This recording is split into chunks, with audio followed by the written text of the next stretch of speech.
Yes. ఇక్కడ ఇందాక చెప్పినట్టుగా ఆ పేజ్ నంబర్ 100 అయిపోయింది. పేజ్ నెంబర్ 101కి వస్తున్నాము. ఇక్కడ ఏమిటి అంటే జస్ట్ గోగా మత్స్య ప్లవ హరిత పణ్యానాం సేతుషు రాజా స్వామ్యం గచ్చేత్.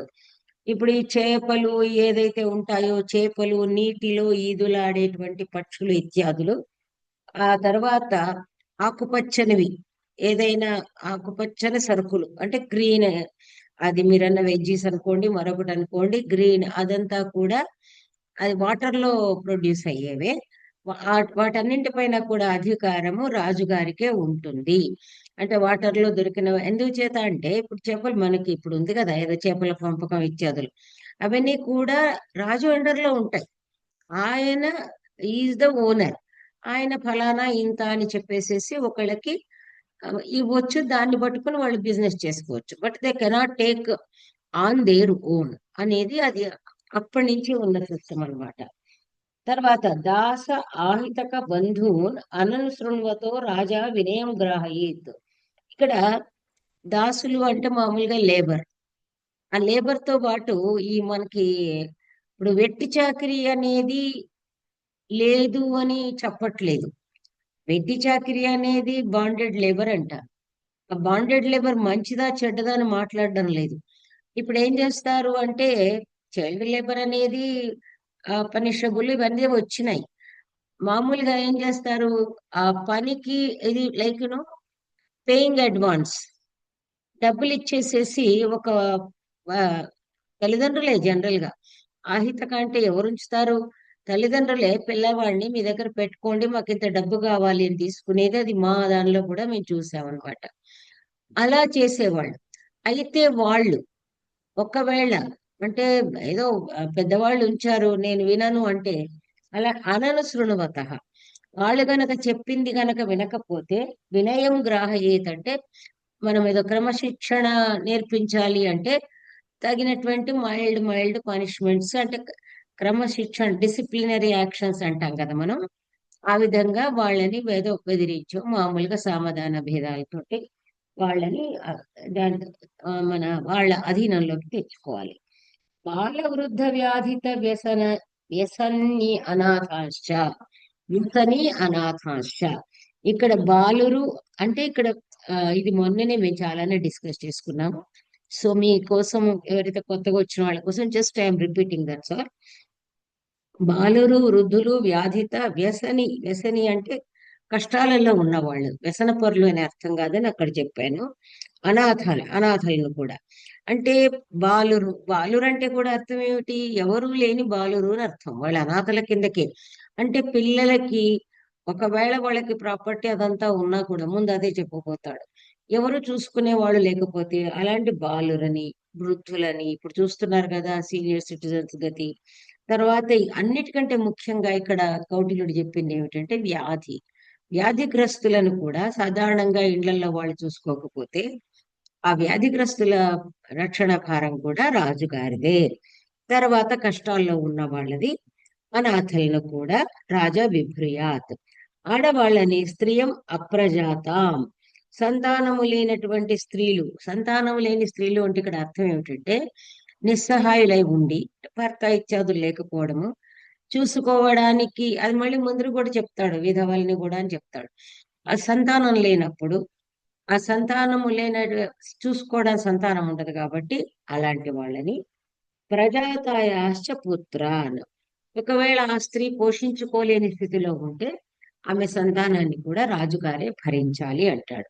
ఇక్కడ ఇంకా ఒక మంచి మాట ఏం చెప్తున్నాడంటే అంటే ట్రస్టీలు అనే వాళ్ళు ఉండేవాళ్ళు ఆ రోజుల్లో.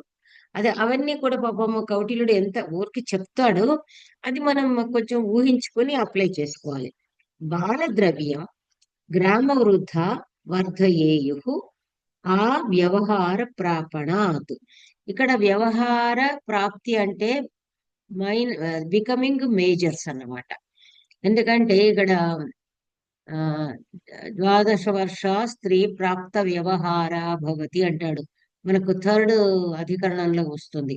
ప్రాప్త వ్యవహారము అంటే వాళ్ళ విషయాలు వాళ్ళు చూసుకునేటువంటి దశకు రావడం అన్నమాట.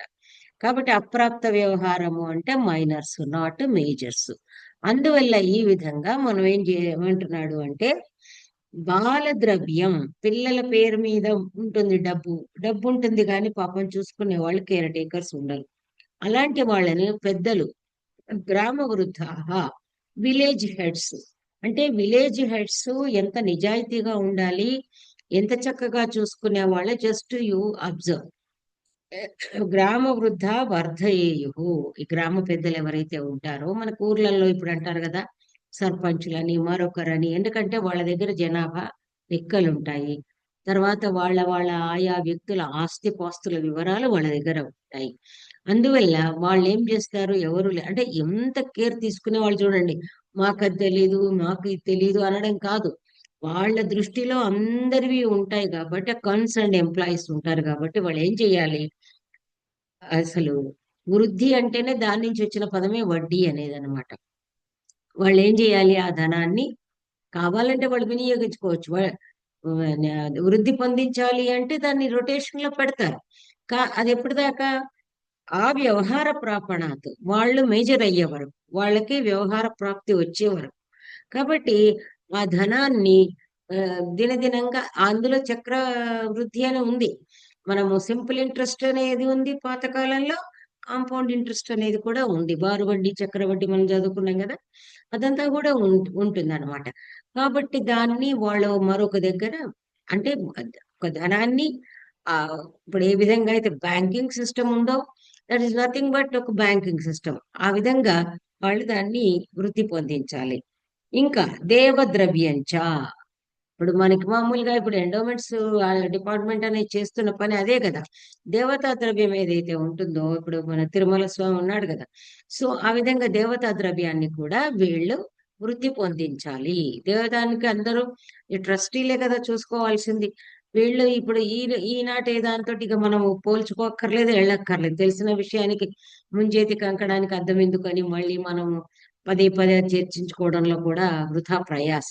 కానీ దేవతా ద్రవ్యం కూడా ఈ అధికారుల, గ్రామ పెద్దలు ఇత్యాదుల వాళ్ళ చేతుల్లో ఉంటుంది కాబట్టి, because I have seen it, అది నేను చూశాను ప్రాక్టికల్ గా. మా ఫాదర్ ఇన్లా దీనిలోనే మన ఏమంటారు పంచాయత్ ఆఫీస్ లో పనిచేసేవారు.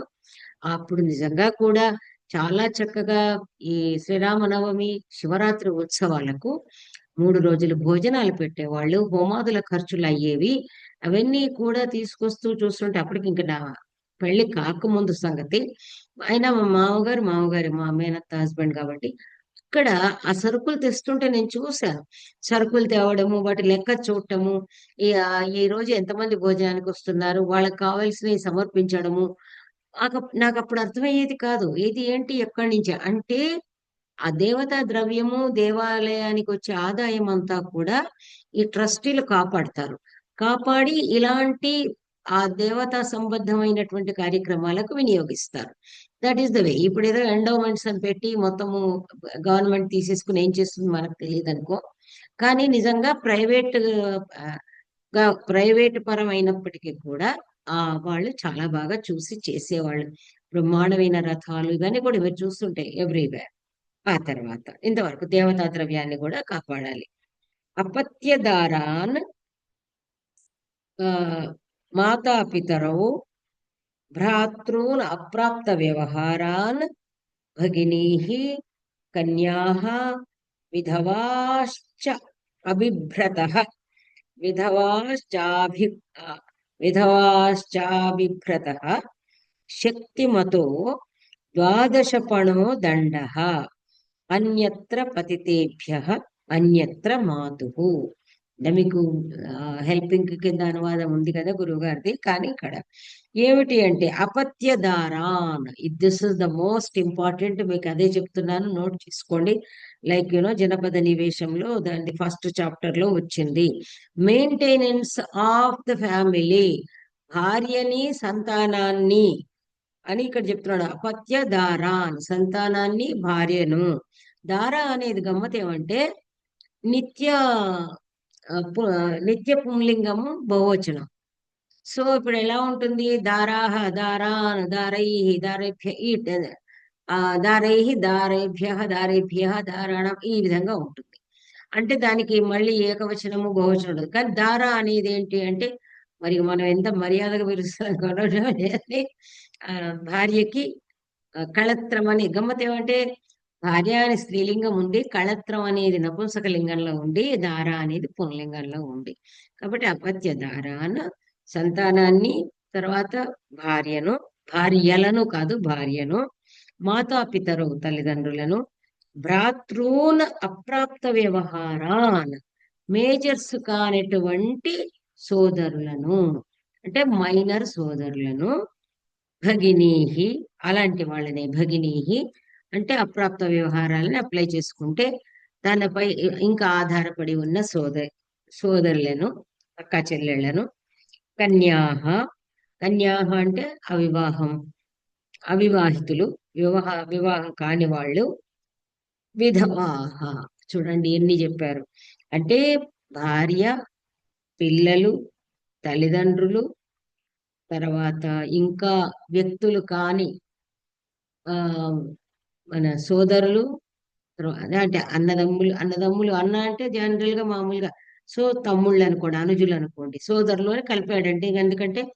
ఒకవేళ పోషించుకోలేని పరిస్థితిలో ఉన్న వాళ్ళని సరే సోదరిమణులు, తర్వాత కన్యలు, విధవలు, వీళ్ళని ఇక్కడ ఇది అప్లై చేసుకు శక్తిమత అభిభ్రత శక్తి కలిగి పాపము కౌటిల్యుడు కూడా క్రూరుడు కాదు, అంటే సమర్థుడై ఉండి చాలినంత సంపాదించగలిగి ఉండి సమర్థుడై ఉండి ఆర్థిక స్తోమత ఉండి కూడా అభిభ్రత భరించకపోయినట్లయితే పోషించకపోయినట్లయితే ద్వాదశ పణః దండః 12 పణాల అది జుర్మానా దండః అతనికి పనిష్మెంట్ ఫైన్ అన్నమాట.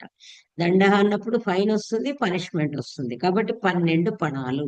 ఈ పణాల లెక్కంత తర్వాత చెబుతారు. మనం మామూలుగా ఒకవేళ 1 రూపాయి అని మనం తీసుకుంటే కూడా, లేదు ఒక అణ అని మనం తీసుకుంటే కూడా, థర్డ్ బీసీలో 1 అణ 12 అణాలంటే అప్పటి ఇన్కమ్ ను బట్టి మీరు కెన్ ఇమాజిన్. కాబట్టి 12 పణాలేనా అని ఇప్పుడు అనుకుంటారు. ఇప్పుడు 10 లక్షల కంటే ఎక్కువే అది. ఎందుకంటే 1 కోటి రూపాయలు సంపాదించే వాడికి 10 లక్షలు జరిమానా వేస్తే వాడికి కొంచెం నొప్పి పుడుతుంది. ఇంకా మామూలుగా 1 లక్ష రూపాయల వాడికి 10,000 వేస్తే నొప్పి పుడుతుంది. ఆ విధంగా కాబట్టి 12 పణాలు. పణం యొక్క ఏంటి ఎలా తయారు చేస్తారని మీరు నన్ను అడగక్కర్లేదు. బికాస్ దాని యొక్క ప్రిపరేషన్ కూడా మనకు మన ఇది ఉంటుంది కదా, మింట్ అనేది వస్తుంది ముందు ముద్రాధ్యక్ష అవన్నీ వస్తాయి. కాబట్టి అక్కడ మింటింగ్ కాయిన్స్ లో దాని ప్రాపర్టీస్ అన్ని చెప్తాడు, ఎంత వెండి ఉంటుంది, ఎంత ఇది ఉంటుంది, ఒక పణము, దాని అన్ని ఇస్తాడు. కాబట్టి ఇక్కడ 12 పణాల దండం. అన్యత్ర పతితేభ్య మళ్ళీ చూడండి ఎంత బాగా ఇచ్చాడంటే, వాళ్ళు పతితులైనట్లయితే అంటే వాళ్ళు ఈ ధర్మాన్ని కనుక అతిక్రమించి ఇష్టం వచ్చినట్టుగా వెళితే, అంటే ఒక సామాజికుడికి ఎంత ప్రొటెక్షన్ ఉంది అంటే వాడెక్కడో తాగి తందనాలాడి ఎక్కడో పడిపోయేసేసి ఆ ఇష్టం వచ్చినట్టుగా జులాయిగా ఖర్చు పెడితే, ఈవెన్ ఆడవాళ్ళు కూడా ఇష్టం వచ్చినట్టుగా స్వైరిణీలు అవుతే వాళ్ళని పోషించాల్సిన అవసరం లేదని చెప్తున్నాడు. వాళ్ళు పతితులైనట్లయితే కనుక, పతితులు అంటే అన్ని ఇవన్నీ కూడా అన్నమాట. అంటే నీచమైనటువంటి చెడు సహవాసాలు, చెడు కార్యాలు, ఈ దొంగతనాలు ఇత్యాదులు ఇవన్నీ కూడా పతితులు అన్నమాట. అలా గనక అంటే ధర్మపథం నుంచి చ్యుతులైన వాళ్ళు పతితులు. Simplest thing. ఒక ఒక డిసిప్లిన్ అనేది ఒకటి ఉంటుంది, ఒక రాడ్ ఆఫ్ డిసిప్లిన్ ఉంటుంది, ఒక రూల్ ఉంటుంది. చట్టానికి ఏదైతే మనం అనుకుంటామో దానికి విరుద్ధంగా వెళ్ళినట్టు అవుతాయి కనుక వాడు అది ఇలా లేదు, వాడు కొట్టినా తిట్టినా వాడు తాగి తందనాలైనా పోషించాలి అనే రూలు ఈ ధర్మశాస్త్రంలోనూ చెప్పబడలేదు. Be clear. మీరు సామాజిక విషయాలు గ్రహించేటప్పుడు బి క్లియర్, అది దృష్టిలో పెట్టుకోండి. ఎక్కడా బలవంతము లేదు. భ్రష్టుడైన వాడిని పోషించాల్సిన బాధ్యత ఏ సామాజికుడికి ఏ గృహస్థుకు లేదు. అందువల్ల అన్యత్ర పతితేభ్య ఒకవేళ వీళ్ళు గనక పతితులైనట్లయితే వాళ్లను పోషించాల్సిన బాధ్యత ఇతనికి లేదు. సమర్థుడై ఉన్నప్పటికీ కూడా వాళ్ళు ధర్మబద్ధులైతే పోషించాలి. తర్వాత ఏమంటున్నాడు, అన్యత్ర మాతుహు, తల్లి విషయంలో మాత్రము ఒకవేళ ఆమె పతిత అయినా, ఇది చూడండి సచ్ గ్రేట్. ఇప్పుడైతే పతిత కాకుండానే బయట పడిస్తున్నారు, వీళ్ళ తీసి పాత ఎత్తి అన్న టైప్ లో పడిస్తున్నారు. తల్లి విషయంలో మాత్రము ఆమె పతితురాలైనా సరే ఆమెను వీళ్ళు భరించాల్సిందే. ఇంతకంటే ఇంకా అద్భుతమైనటువంటి లా అండ్ ఆర్డర్ ఎక్కడ ఉంటుంది? ఇంతకంటే పెద్ద మన కాన్స్టిట్యూషన్ ఎక్కడ ఉంటుంది? ఇంకా చాలా ఇంట్రెస్టింగ్ వస్తుంది. నేను అందుకే మిమ్మల్ని నోట్ చేసుకోమన్నాను. ఇది మీరు సమాజంలో ఎంత ఎదిరిస్తే, ఎంత తీసుకెళ్తే బహుశా నేను అంత సంతోషిస్తానేమో. ఎందుచేతనంటే ఈ కుహనా స్వాములు, సన్యాసులు మీరు చూస్తూనే ఉన్నారు. ఈ సన్యాసులు బయలుదేరారు, వీళ్ళని ఏ విధంగా శిక్షించినా దానికి మెయిన్ ఎక్కడ అంటే ఇతని మూలంలోనే ఒక ఫండమెంటల్ ఒకటి పెట్టాడు. ఏమని? పుత్రదారం అప్రతివిధాయ ప్రవ్రజత పూర్వ సాహసదండ.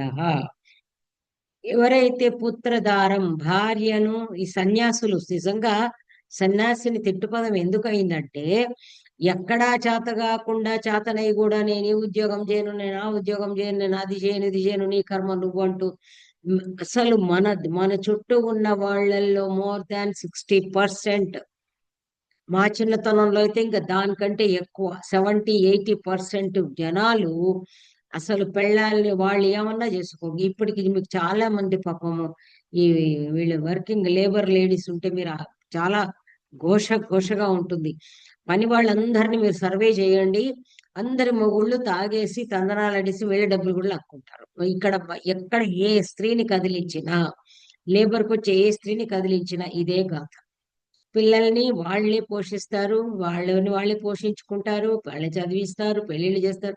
ఆ తాగి వచ్చిన మొగుడికి ఇదేదో అసలు ఇలాంటి శాస్త్రం గనక పరిచయం లేకపోతే ఈ సమాజం వెలేస్తుంది కదా. అసలు మనం సమాజాన్ని వెలేయాలి, సమాజం మనని వెలేయడం కాదు, మనం సమాజాన్ని వెలేయాలి. సమాజానికి ఏం హక్కు ఉంది? ఆ మొగుడు కొట్టినా పడాలి, అసలు ఏ శాస్త్రంలో లేదు, ఏ ధర్మశాస్త్రంలో లేదు. ఇతను ఇంకా ముందు ముందు చెప్తాడు కౌటిల్యుడు, వ్యసనపరుడైన వాడు, దేశద్రోహి, దొంగ, ఇలాంటి వాళ్ళని వదిలేయాలని చెప్పాడు. కాబట్టి ఇట్ ఈస్ లీగలైజ్డ్. శుభ్రంగా ఇంకా డైవోర్స్ గివోర్స్ అనేది అప్పుడు అక్కడెక్కడో కోర్టు దాకా వెళ్లాల్సిన అవసరం లేదు, వాడికి బాయ్ బాయ్ చెప్పి వెళ్ళిపోవాలి. అందువల్ల పుత్రధారం అప్రతివిధాయ ప్రవ్రజిత, భార్యా పిల్లలను పోషించకుండా అక్కడ అప్రతివిధాయ అంటే సన్యసించొచ్చు. సన్యసించే ముందు వాళ్ళ భరణ పోషణానికి అవసరమైనటువంటి ఆర్థిక వ్యవస్థను ఏర్పాటు చేయాలి. అవన్నీ ఉంటే వాళ్ళు సన్యసించవచ్చు. వాళ్ళ యొక్క యావజ్జీవము ఆ రోజుల్లో స్త్రీల ఉద్యోగాలు అనేవి ఒక చోట చిన్నగా వస్తుంది, కానీ చాలా వరకు ఈ ఉద్యోగాలు బయటకు వెళ్ళడం లేదు. కాబట్టి వాళ్లకు ఆర్థికమైనటువంటి ఇబ్బంది లేకుండా జీవనయానం జరిగేటట్టుగా చూసి అలా అధికారులకు చెప్పి వెళ్ళిపోవచ్చు. దానికి అలౌడ్ అనమాట.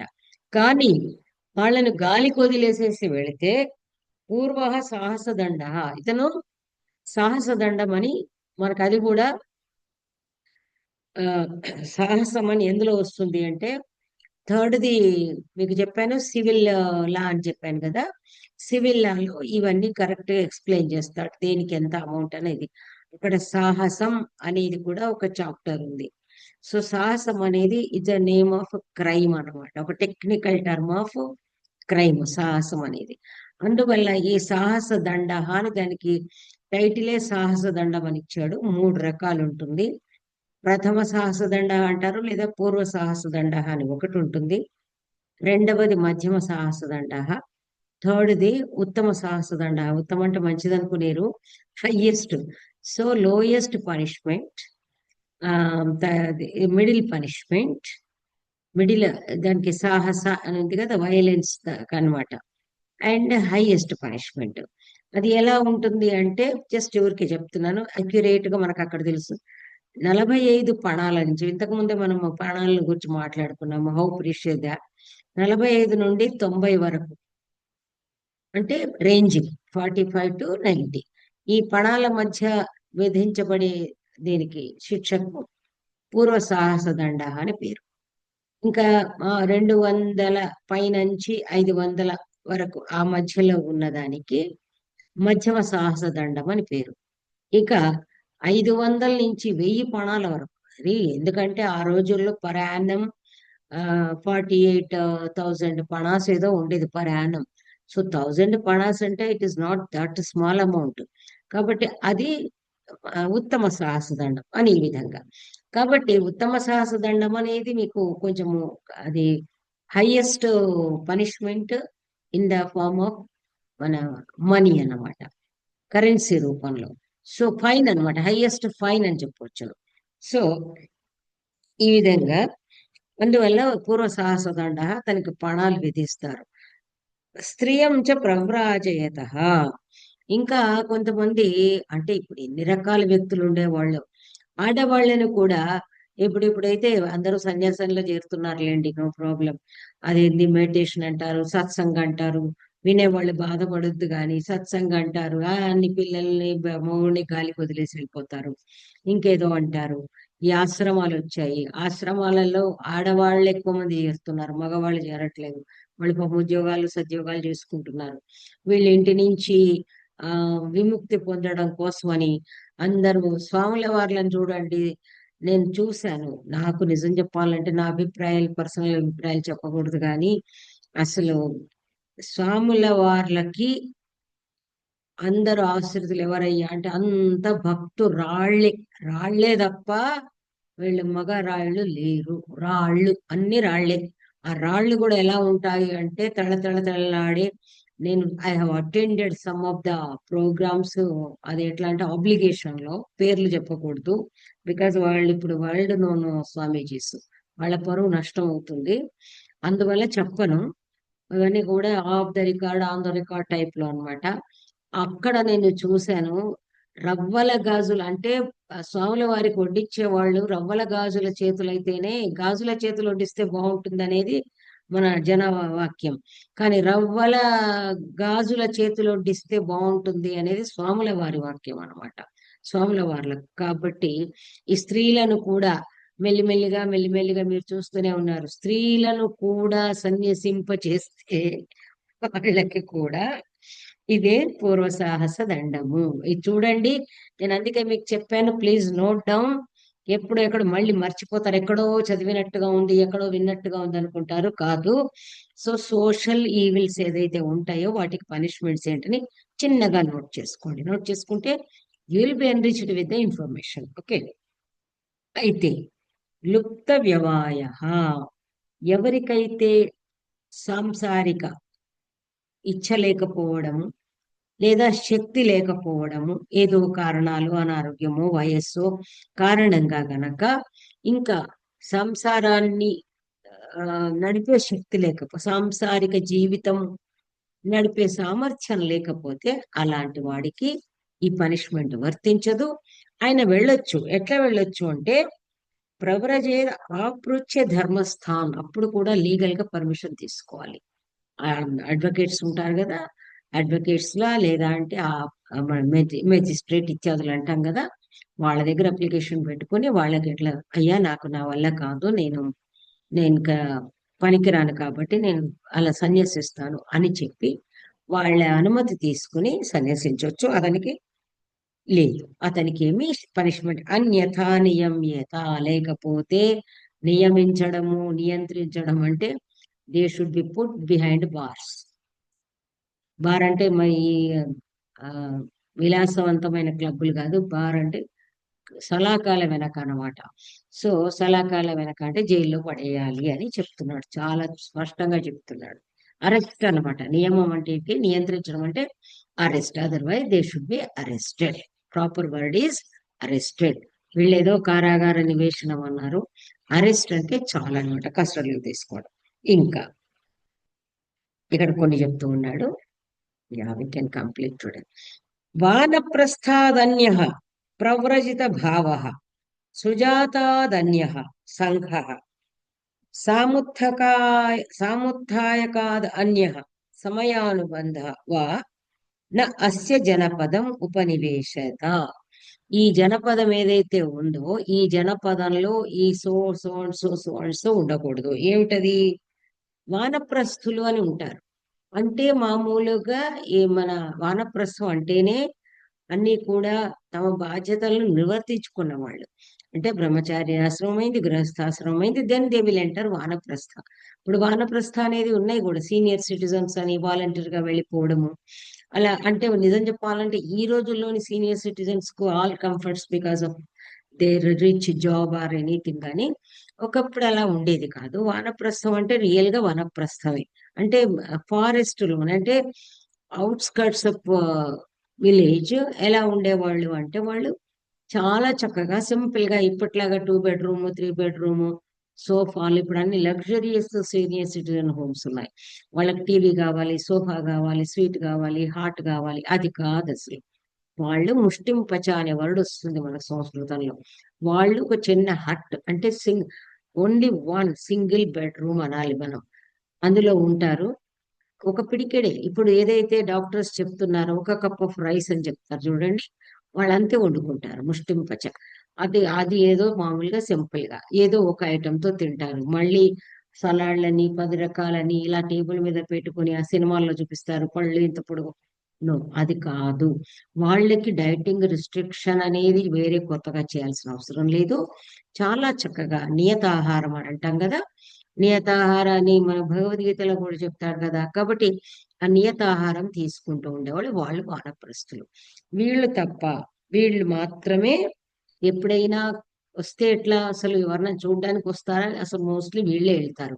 కాబట్టి వానప్రస్థులు అంటే ఒక విధిపూర్వకంగా ఈ వానప్రస్థం స్వీకరించిన వాళ్ళు తప్ప ఇతర రూపమైనటువంటి ప్రవ్రజిత భావ, ఇంకొక రకమైన సన్యాసి ఉండనే కూడదు. సుజాత, అసలు ఈ వర్డ్ ఏంటయ్యా అనుకుంటాం మనం. గణపతి శాస్త్రి గారు, గురువు గారు ఇవన్నీ కూడా రెఫర్ చేసి అనువదించారు. నేను మీకు చెప్పాను, గణపతి శాస్త్రి గారు అద్భుతంగా చెప్తాడు. సుజాత సంఘ అంటే ఏ నోబుల్ బార్న్ సంస్థ, అంటే సదుద్దేశ్యంతో ఏర్పడిన సంఘము. టెక్నికల్ వర్డ్ చెప్పాను కదా మీకు, ఇది కూడా మీరు ఇలాంటిది నోట్ చేసుకోండి. అంటే ఒక మంచి పర్పస్ తో ఏర్పడిన సంఘము అంటే రాజ్యక్షేమము ప్రజాక్షేమం కోసం ఏర్పడిన సంఘం తప్ప అన్య సంఘ మాభూత్, మరొక సంఘానికి పర్మిషన్ ఇవ్వకూడదు. ఇప్పుడు మనకి ఎన్ని సంఘాలు ఉన్నాయి మీరు చూస్తున్నారు, విద్యార్థి సంఘాలు, ఆ సంఘాలు, ఈ సంఘాలు. ఎందుకయ్యా అంటే నినాదాల కోసము. అలాంటివి అసలు అనుమతించనే కూడదు. ఓకే. సాముత్థాయక, సాముత్థాయకాత్, సముత్థ సంభూయ సముత్థానం అని ఉంది. అంటే జాయింట్ వెంచర్స్, కలిసి చేసుకునేటువంటి ఒప్పందాలతోటి, ఒక మన ఇంతకు ముందు వచ్చింది ఒక చెరువు కట్టడము, ఒక దేవాలయం నిర్మించడము. దానికోసం అంటే మనం అంటాం చూడండి, ఒక ట్రస్ట్ ఏర్పాటు చేసుకుంటారు, ఒక సమితి ఏర్పాటు చేసుకుంటారు. ఇప్పుడు ప్రచార సమితి, భాషా ప్రచార సమితి ఇట్లాంటివి ఉన్నాయి కదా. అంటే అదొక పర్పస్ ఉంది, ఒక ప్రచారం కోసం ఏర్పడింది. ఇది ఏమిటి, సాహితీపరమైన సమితి. ఇలాంటివి ఉండొచ్చు. అదే విధంగా ఏదైనా మరొకటి, ఏదో సంక్షేమ ఒక సమితి ఉందనుకోండి, ఈ విధంగా ఏర్పడినవి పర్వాలేదు. అలా అలాంటిది తప్ప, అంటే కలిసి ఏదైతే ఏర్పాటు చేసుకున్న ఒక సంస్థ తప్ప వేరేదే ఉండకూడదు. సమయానుబంధ, సమయానుబంధ అంటే ఒక అగ్రిమెంట్ తోటి వేరేది ఉండకూడదు, ఇందులో ఉండకూడదు అని చెప్తున్నాడు. తర్వాత ఇంకా బెస్ట్ది చెప్తున్నాడు. నచ తత్ర ఆరామాః విహారార్థాః శాలాః స్యుః. ఇక్కడ ఉపవనాలు, గార్డెన్లు వగైరా ఏదైతే ఉన్నాయో, పబ్లిక్ గార్డెను, మరొక గార్డెను, ఈ గార్డెన్, ఆ గార్డెన్, ఇందిరా పార్క్, ఇలాంటివి ఏర్పాటు చెయ్యకూడదు. మరి ఎట్లా అని అంటారా, అతనిది వినండి. అక్కడ ఉద్యానవనాలు ఉండకూడదు. మీకు తెలుసు పార్కుల్లో, ఇందిరా పార్క్ లో ఏమవుతుందో తెలుసు, కేబిఆర్ పార్క్ లో ఏమవుతుందో మీకు తెలుసు, పబ్లిక్ గార్డెన్ లో ఏమవుతుందో మీకు తెలుసు, మా యూనివర్సిటీకి వెళ్తే ల్యాండ్స్కేప్ గార్డెన్ లో ఏమవుతుందో తెలుసు. గార్డెన్లల్లా ఏమి జరుగుతాయి అనేది మనందరికీ కూడా సువిదితమే. కాబట్టి ఏమంటున్నాడు అక్కడ, ఆరామాహ ఉద్యానవనాలు. ఉద్యానవనాలు ఎందుకంటున్నాడు, వనాలు ఆర్టిఫిషియల్ గా ఏర్పాటు చేస్తే చాలా అందంగా ఉంటాయి. దానిలో పాములు గీములు భయం ఉండదు, ఆ మాలాకారులు ఉంటారు, వాళ్ళు చూసుకుంటుంటారు కాబట్టి పొయ్యి పొదల్లో కూర్చుంటారు జనాలు. కాబట్టి ఏమంటున్నాడు అక్కడ ఆరామాలు ఉండకూడదు. దాని పేరే ఆరామం. మంచి హాయిగా కూర్చోవడం అనమాట. అక్కడ ఉండకూడదు. విహారార్థాః శాలాః స్యుః. విహారం కోసమని ఎలాంటి ఏ విధమైనటువంటి శాలలు, ఏ శాలలు కూడా ఉండకూడదు. శాల అంటే మామూలుగా ఇదన్నమాట. ఒక ప్లేస్, ఒక బిల్డింగ్ అలాంటివి ఏమీ ఉండకూడదు. అదే విధంగా ఏమిటి, ఈ నాట్యశాలలు, మన ఆడిటోరియంస్ అని మాట్లాడుతూ ఉంటాం కదా. ఆ రవీంద్ర భారతి ఉంది, ఇక్కడ ఉంది. ఎందుకంటే రాచరిక ఇవన్నీ విలాసాల కోసం ఏర్పాటు చేశారు. Is talking about villages. జనపదం అన్నాడు, పత్తనం అనలేదు. ఇంకా పత్తనం కూడా చెప్పలేదు. జనపదము ఊరు, 10 మంది, 10 చెప్పాడు కదా. చిన్న చిన్నవి ఒక కోస్ దూరంలో అన్నాడు. అందువల్ల అక్కడ ఈ మన డాన్సింగ్ హాల్స్, ఆడిటోరియంస్, సినిమా హాళ్ళు లాంటివి అంటే ఏంటి, ఆ రోజుల్లో బుర్రకథలు, హరికథలు, గేయాలు ఇవన్నీ ఉండేవి. కాబట్టి అంటే ఏం లేదు, నటనర్తన గాయకులకి అవసరమైనటువంటి శాలలు ఉండవు. ఏం చెప్తున్నాడు, నటనర్తన గాయన వాదక వాగ్జీవన కుశీలవా వా న కర్మ విఘ్నం కుర్యుహు.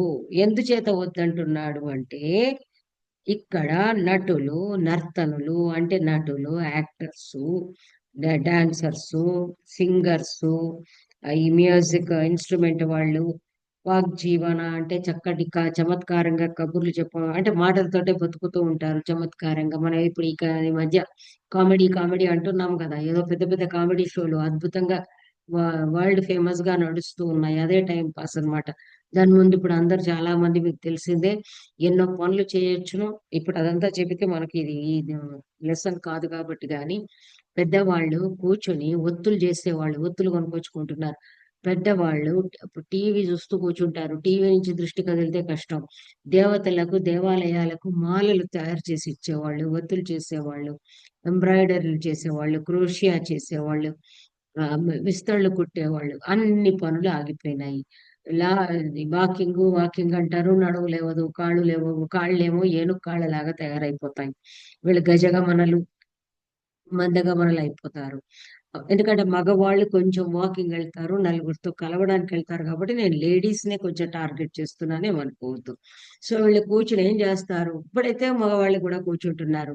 సరిగ్గా సోఫా సీటు ఎంత ఉబ్బెత్తుగా ఉంటుందో వీళ్ళ పొట్టలు కూడా అంతే ఉంటాయి. వీళ్ళ పొట్టల మీద కూడా పిల్లలు పడుకోవచ్చు. సోఫా మీద వీళ్ళు పడుకుంటారు, వీళ్ళ పొట్టలు మంచి చక్క యూఫోమ్ బెడ్స్ లాగా ఉంటాయి అన్నమాట. కాబట్టి ఏమిటి అంటే అలా దానికి అతుక్కుపోతున్నారు. అది వద్దంటున్నాడు ఈయన. వీళ్ళందరూ కూడా కర్మ విఘ్నం నకుర్యుహు.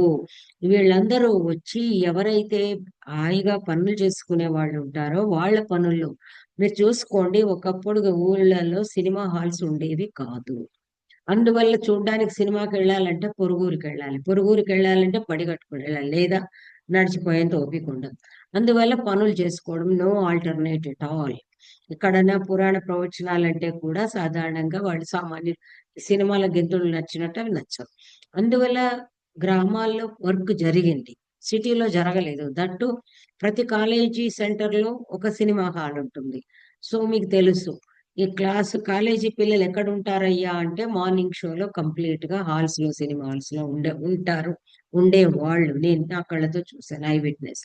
సో ఈ విధంగా అవి ఉండొద్దు అన్నాడు. అది ఎంతవరకు ప్రాపరా కాదా అనేది మీరు ఆలోచించుకోండి.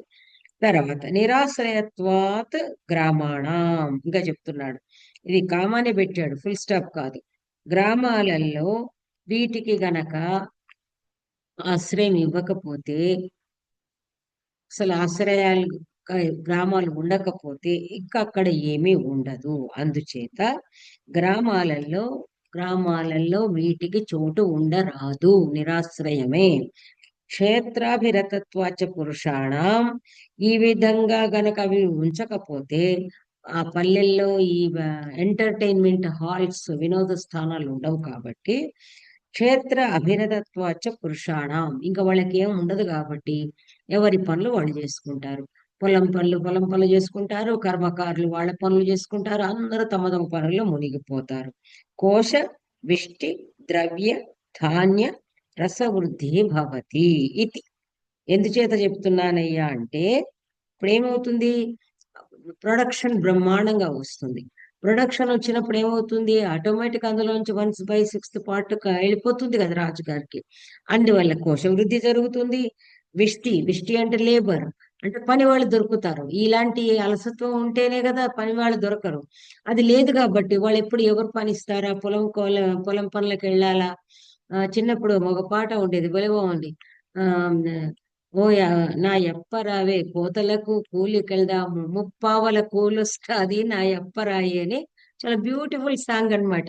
అంటే అది వస్తే, ఆ డబ్బు వస్తే ఇది అవుతుంది. అందువల్ల ఏం చేస్తారు, పాట పాడుకుంటూ పనులు చేసుకుంటూ పనులు దొరుకుతారు. ద్రవ్యము, సరే ద్రవ్యము చెప్పనే అక్కర్లేదు. ద్రవ్యం అంటే మీరు అన్నట్టు క్యాష్ ఆర్ కైండ్ అండి, అంత సామగ్రి. ధాన్యం కూడా అసలు చూసుకోవాల్సిన అవసరం లేదు. ఆ పొలం అంతా కుప్పకొట్టి అన్ని వదిలేసిన తర్వాత మిగిలిన ఇన్ని బియ్యం అయితే కూడా బ్రహ్మాండంగా బతికేస్తారు జనం. రసవృద్ధి అంటే నెయ్యి, నూనె లాంటి పదార్థాలు, అంతే కదా. ఇవన్నీ అవుతేనే కదా పల్లీలు వస్తే పల్లి నూనె వస్తుంది, మరొకటి వస్తే మరొక నూనె వస్తుంది, నెయ్యి వస్తుంది, ఎన్నో వస్తాయి. నువ్వులు పండితేనే కదా. అసలు తైలం అనే వర్డే మీకు తెలుసు సాంఖ్యం చదువుకున్న వాళ్ళకి. తైలం అంటేనే తెల్లల నుంచే. కాబట్టి ఆ తైలం ఎలా వస్తుంది, నువ్వులు పండితేనే కదా. మన ఊళ్ళో నువ్వులు పండితే మనకు నువ్వుల నూనె చీపు, పల్లీలు పండితే పల్లీల నూనె చీపు. లేదంటే అక్కడి నుంచి పోయి ఇప్పుడంతా కూడా ఎవ్రీథింగ్ ఈజ్ మన ఇంపోర్ట్ చేసుకోవాలి. అలాంటిది ఉండక్కర్లేదు. తర్వాత ఇలా చెప్పిన తర్వాత చెప్తున్నాడు, పరచక్రాటవీ గ్రస్తం వ్యాధి దుర్భిక్ష పీడితం దేశం పరిహరేద్ రాజా వే క్రీడాశ్చ వారయేత్. ఇక్కడ కూడా మనకి ప్రజెంట్ దీనికి పరచక్రాటవీ గ్రస్తం. ఇక్కడ పరచక్రం అన్నాడు. పరచక్రం అంటే చూడండి అసలు ఎంత అందమైంది ఇది. మామూలుగా సైన్యం ఇత్యాదులు అనేది ఇక్కడ ట్రాన్స్లేషన్ అనేది వస్తుంది, అట్లాగే చెప్పాల్సి వస్తుంది. చక్రం అంటే ఏమిటంటే చక్రబంధం అంటాం మనం. అంటే ఏ చుట్టూ కూడా ఆ ముట్టడించబడము అని అర్థం. పరచక్రం అంటే ఏమిటి, శత్రువుల చేత ముట్టడించబడటము అని అర్థం. కాబట్టి శత్రు సైన్యం అంటే ఏంటి, అంటే ఎటు వెళ్ళాలన్నా కూడా మనకు చుట్టూ శత్రువులు ఉంటారంటే ఏమిటి, ఇప్పుడు మనం చూస్తున్నాము టెర్రరిస్ట్ అని మరొకటి చెప్తాం. అంటే గ్రామంలో కానీ రాజ్యంలో కానీ, ఇక్కడ రాజ్యం ముందు దేశం అంటున్నాడు. అసలు దేశం అనేది చుట్టూ చూసుకుంటూ ఉండాలి, 1000 కళ్ళతో కాపలా కాస్తూ.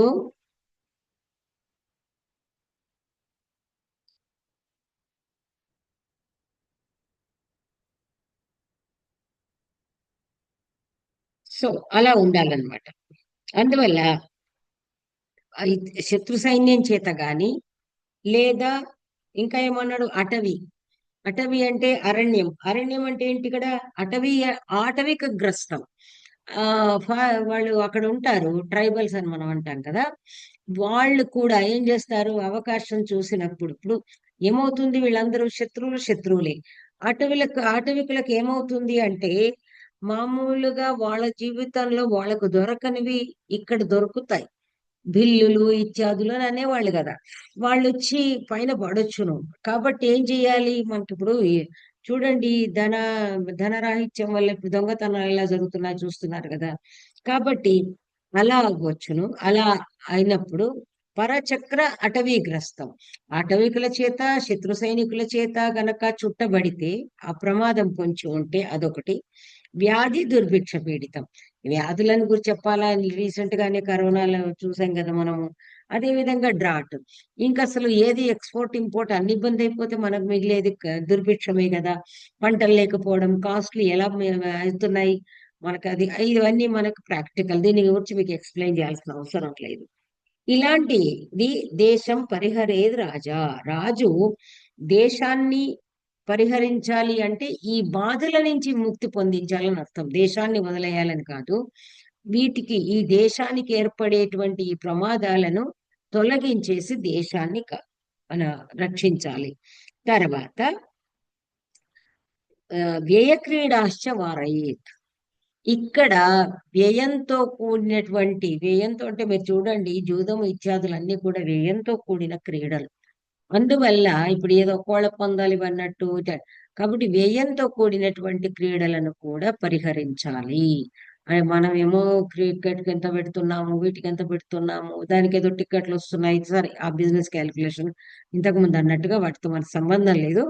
కానీ క్రీడలు కూడా ఫిజికల్ గా అవసరమైనవన్నీ ఉండాల్సిందే, కానీ వ్యయ పూరితమైనటువంటి వాటిని మాత్రం రాజు ఆ, ప్రోత్సహించకూడదు అని కౌటిల్యుడి అభిప్రాయం. ఇది కౌటిల్య అనుకుంటే మనకు ప్రాబ్లం లేదు. తర్వాత వ్యవసాయం విషయంలో అంటే ఈ సమింగం దండవిష్టికరాబాధై రక్షేత్, ఇక్కడ రు ఉంది, రక్షేదుపహతాం. రక్షే రక్షే తర్వాత దు రాయండి, అది ప్రింట్ మిస్టేక్. రక్షేదుపహతాం కృషిం స్థేన వ్యాల విషగ్రాహై వ్యాధివిశ్చ పశుభ్రజాన్. దండ అంటే చెప్పాం కదా, మన జు- జుర్మానా అంటాం కదా మనం. కాబట్టి దండము అంటే పన్నులు, పన్నులు అంటే సరిపోతుంది. పన్నులు తర్వాత ఈ దండము అంటే మన అది ఇప్పుడంతా దీనిలోనే మాట్లాడుకుంటాం కదా, జుర్మానా అని. సో ఫైన్ అన్నమాట.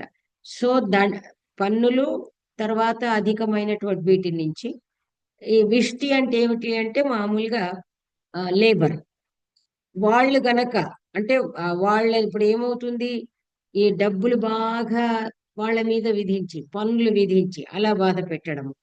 ఆ తర్వాత విష్టికర, విష్టికర అంటే ఏమిటి ఇక్కడ, చాలా వాళ్ళ చేత, విష్టి అంటే లేబర్ అని వచ్చింది అన్నాం కదా, వాళ్ళకి విష్టి నుంచి వెట్టి చాకిరి వచ్చిందేమో మరి. మనకి ఇప్పుడు మీ పాఠం చెప్తుంటే నాకు అర్థమవుతుంది, విష్టి నుంచి వెట్టి వచ్చిందో మనకు తెలియదు. అంటే సరిగా పే చేయకుండా, సరిగా వాళ్ళకి మూల్యం చెల్లించకుండా, వేతనాదులు చెల్లించకుండా పని చేయించడం.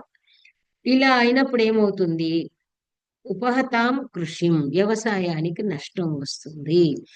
పాపము కర్షకుడికి ఇక్కడ, కర్షకుడికి ఏమో తగినటువంటి ఆ మన ఆర్థిక వనరులు అప్పచెప్పాలని చెప్పారు కదా, అది లేకపోవడము, ఆ పంట మీద పంట కంటే కూడా అధికమైనటువంటి పన్నులు విధించడము, వాటికి అసలు ఏమాత్రం కొంచెము గ్రేస్ఫుల్ గా ఉండకపోవడము, అదొకటి కారణం.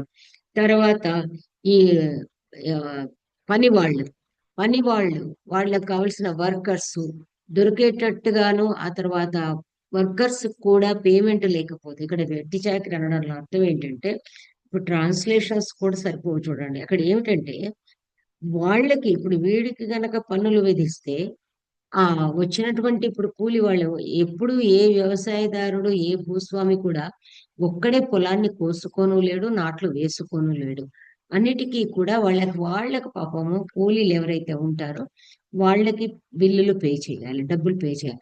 అలా పే చేయనప్పుడు ఏమవుతుంది అంటే వ్యవసాయం కుంటుపడుతుంది, ఉపహతం కుంటుపడుతుంది, అది కాస్త బాధకు గురి అవుతుంది. కాబట్టి అలాంటి వ్యవసాయాన్ని అంటే ఏంటి, పన్నులు విధించకండి, వాళ్ళు వాళ్ళ కూలీలకు డబ్బులు ఇచ్చే విధంగా కూడా మనం చూడాలి. స్థేన దొంగలు, వ్యాల క్రూర మృగాలు, విషగ్రాహై విష జంతువులు, ఏమైనా మొసళ్ళు ఇత్యాదులు, వ్యాధి విశ్చ పశుభ్రజాన్. ఈ పశు సంఘాలు ఉంటాయి పాపం, పశు సమూహాలకి చూసుకోవాలి. వాడేదో మందలోంచి గొర్రెను ఎత్తుకుపోతాడు, బర్రెను ఇవన్నీ అవుతాయి. కాబట్టి దొంగల నుండి, క్రూర మృగాలను ఇప్పుడు మనం చూస్తూనే ఉన్నాం ప్రతి చోట, చిరుతపులు వచ్చింది, ఆవును చంపింది, అది ఇదని. సో క్రూర మృగాల నుండి, తర్వాత ఈ విషము, ఎక్కడైనా అనుకోకుండా విష పురుగులు విష సర్పాలు తిరుగుతూ ఉంటాయి, పెద్ద పెద్దవి తిరుగుతూ ఉంటే ఎవరేం చేయలేరు, చిన్నవిగా. అదే విధంగా మొసళ్ళు అవిగా కొంచెం దొరికినాయంటే, ఉభయచరం అంటారు కదా కప్పలాగా, ఆ వచ్చేట ఆ కుక్కమని పట్టుకొని పోతుంది. కాబట్టి వీటి నుంచి పశు సంపదలను కూడా, పశు సముదాయాలని, పశు సంఘాలను రక్షించాలి. అంటే ఇటు వ్యవసాయాన్ని చూసుకోవాలి, ఇవన్నీ కూడా దొంగలు దొరలు ఇత్యాదులు ఇవన్నీ లేకుండా పశు సంపదను కూడా కాపాడుకోవాలి. ఎందుకంటే మనకు వ్యవసాయానికి ప్రధానమైనవి ఎడ్లు, గేదెలు, తర్వాత ఈ మన గేదెలు, ఇవన్నీ ఉంటాయి కదా. కాబట్టి దున్నపోతులు కూడా బండ్లు లాగుతాయి. అమ్మ చూసే ఉంటారు, మేము చూసాము. ఎటు వచ్చి స్లోగా, అందుకే దున్నపోతులాగా అంటారు. వాటి శరీరమే విశాలంగా ఉంటుంది, యాక్టివ్ గా ఉండదు పాపం. కానీ దున్నపోతు కొంచెం తక్కువ ఉన్న వాళ్ళు పాపం దున్నపోతుల బండ్లు వాడుకుంటారు. I have seen it, how slow it goes. Okay, సరే. ఆ తర్వాత వల్లభై కార్మికై స్థేనై అంతపాలైశ్చ పీడితం శోధయేత్ పశు సంఘైశ్చ క్షీయమాణం వణిపథం. ఇక్కడ వల్లభులు, వల్లభులైతే వల్లభ ప్రియ వల్లభ అని పాట కూడా ఉంది.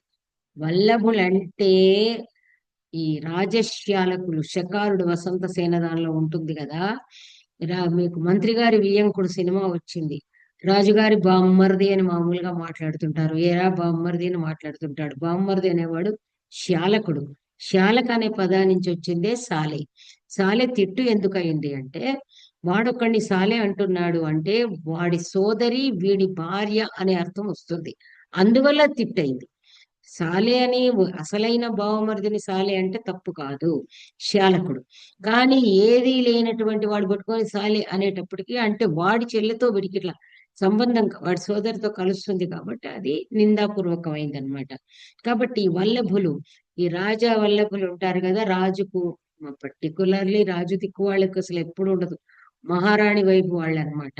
అక్కడి వాళ్ళు ఉన్నారంటే అలాంటి వాళ్ళు, సో మొత్తం పైన రాజుకు ప్రియమైన వాళ్ళు, రాజుకు క్లోజ్ గా ఉండేవాళ్ళు. ఇప్పుడు మనం చూస్తూనే ఉన్నాం, రాజు పేరు చెప్పేసేసి వీడు అన్ని చేసుకుంటూ ఉంటాడు.